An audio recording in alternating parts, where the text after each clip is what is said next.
Alright, so Adam's going to do a half kneeling Pallof press. You can use a cable with this, or a band is going to be probably most accessible for everybody.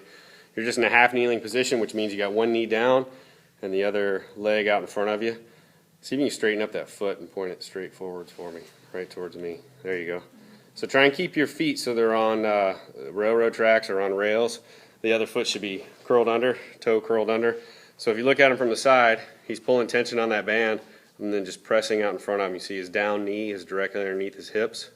He's got a 90-degree bend in that front knee, and he's trying to get as tall as he possibly can. So that back, the butt on the side where he's kneeling, right through there, should be nice and tight. He's trying to push his forehead through the ceiling. And this is just trying to work on that anti-rotation. So trying to stabilize the core, keep it from spinning. We're going to progress this into a tall kneeling variety of a Pallof press, which is just a little bit more difficult. Again, he's going to curl his toes under.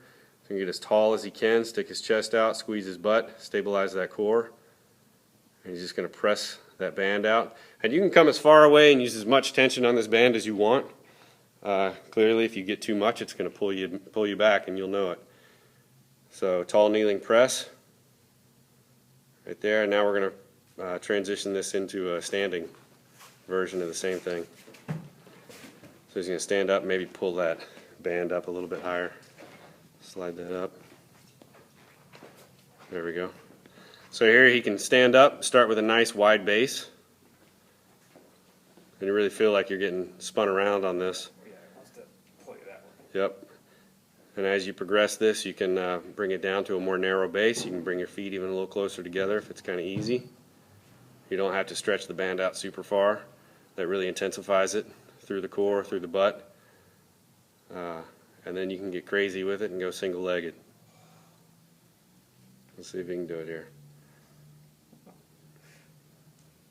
So pretty challenging once you get to that single leg, because yeah, can't even go straight out with it.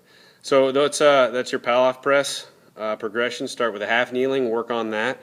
Once that gets nice and solid, your form's perfect, progress to that tall kneeling, and then you can stand up with it and do the same thing.